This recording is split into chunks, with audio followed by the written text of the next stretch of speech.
నమస్తే, నేను మీ Gopi. Welcome back to our channel. ఈరోజు మనతో వచ్చరికి సీనియర్ జర్నలిస్ట్ జగదేవ్ గారు మన ముందున్నారు. సార్ నమస్తే సార్. సార్, ఈ ఎన్నికల పర్వంలో జేడీ లక్ష్మీనారాయణ ఓడించడానికి అటుపక్క కర్ణాటక నుంచి అప్పట్లో ఆయన అరెస్ట్ చేసిన వ్యక్తి ఎవరైతే ఉన్నారో ఆయన ఖచ్చితంగా జేడీ గారిని ఓడించాలని ఒక ఉద్దేశంతో ఆయన ఒక బెదిరించడం కానీ లేకపోతే చంపేయడం కానీ అలాంటి బెదిరింపులు అయితే ఆయనకు వస్తున్నాయంట. ఇది ఎంత మేరకు వాస్తవం అంటారు? మరి ఆయన డైరెక్ట్గా కంప్లైంట్ ఇచ్చారు కదా కమిషనర్కి, సిటీ కమిషనర్కి ఇచ్చారు కాబట్టి వాస్తవం లేకుండా ఎవరుగా, పైగా ఆధారాలు లేకుండా ఎవరుగా, పైగా ఆయన కూడా డిపార్ట్మెంట్కి చెందిన వ్యక్తే కదా, ఐపీఎస్ ఆఫీసరే కదా, రిటైర్డ్ ఐపీఎస్ ఆఫీసరు, సిబిఐకి వర్క్ చేశారు. ప్రస్తుత ఐపీఎస్ ఆఫీసర్కి కంప్లైంట్ ఇచ్చారంటే పక్కా ఆధారాలు కన్ఫర్మ్ చేసుకున్నాకే ఇస్తారు, లేకపోతే ఎందుకు ఇస్తారు? మేబీ అయినా అయ్యుండొచ్చు. ఇప్పుడు జరిగిపోయింది. ఆయన జగన్మోహన్ రెడ్డి గారు కేసు విషయంలో కూడా అలాగే అప్పుడు చేసినప్పుడు చాలా సందర్భాలు చెప్పారు ఆయన, నాకు చాలా థ్రెటనింగ్ కాల్స్ వచ్చాయి, బట్ నేను దేన్ని పట్టించుకోలేదు. తర్వాత మేబీ ఆ డేర్ స్టెప్ వల్లే ఆయనకి ఆ ఇమేజ్ వచ్చిందేమో నేను అనుకుంటున్నాను. లేకపోతే జేడీ లక్ష్మీనారాయణ అంటే ఎవరు తెలుస్తారు, అంతే కదా. మామూలుగా అందరూ ఐపీఎస్ ఆఫీసర్ లాగా ఆయన అనుకుంటే జస్ట్ ఆయన పని ఆయన చేసుకొని రిటైర్ అయిపోయి ఎక్కడో హ్యాపీగా విశ్రాంతి సమయం గడుపుతారు తప్ప జేడీ లక్ష్మణ్ గారు అంత ఫెమిలియర్ అవ్వడానికి కారణం గాలి గారి కేసు అవ్వచ్చు, లేదంటే జగన్ గారి కేసు అవ్వచ్చు. అదే జనార్దన్ రెడ్డి గారు సమన్ చూసి కొడుతున్నట్టుగా ఉందంట ఇక్కడ. ఎవరు అవకాశం అది ఏమో చెప్పలేము. ఇప్పుడు చాలామంది చెప్పేది ఏంటంటే ఒక సినిమాలో పరుచూరు గోపాలకృష్ణ గారి డైలాగ్ కూడా ఉంటుంది. అంటే రాజకీయ నాయకుడు అనేవాడు చాలా విషపూరితంగా ఆలోచిస్తాడు. రాజకీయ నాయకుడు సమయం చూసి అదను చూసి కొడతాడు. అది సమాజంలో ఎవరినైనా ఆడించగల సత్తా ఉన్న నాయకుడు అన్న వాడే రాజకీయ నాయకుడు అన్నట్టుగా పరుచూరు గోపాలకృష్ణ గారి డైలాగ్ ఒకటి ఉంటుంది. సో అలాగా రాజకీయం నేపథ్యం ఉండేవాళ్ళు, బిజినెస్ నేపథ్యం ఉన్నవాళ్ళు, ఇంకా ఎవరు టాలెంట్ వాళ్ళది, ఎవరు వ్యూహాలు వాళ్ళవి. ఆ ఎన్నికల టైంలో అబ్బా ఇటు కరెక్ట్గా మనకు దొరికాడరా అని ఉంటుంది కదా కొంతమందికి.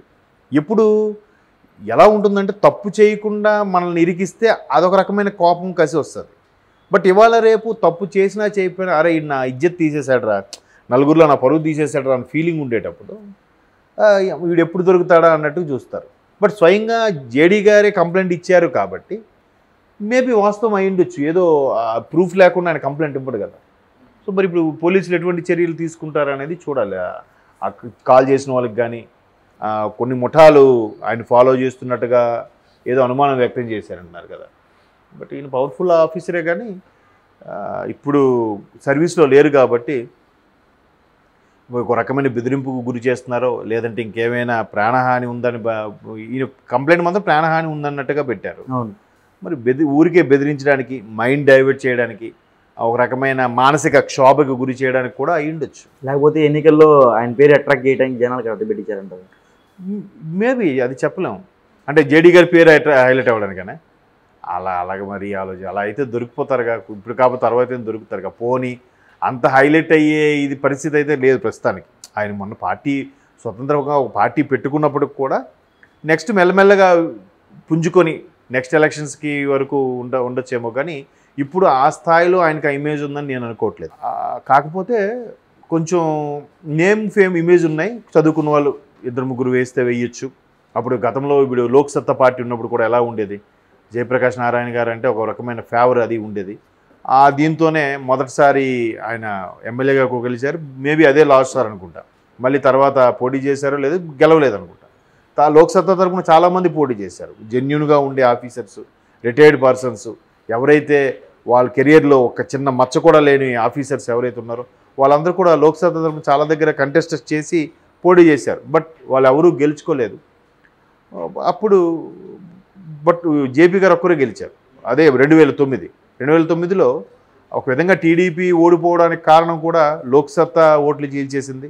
ఇట్లా జెన్యూన్ పర్సన్స్ కొందరు పెట్టి తర్వాత పీఆర్పీ అది చాలా వరకు ఓట్లు చీల్చేసింది.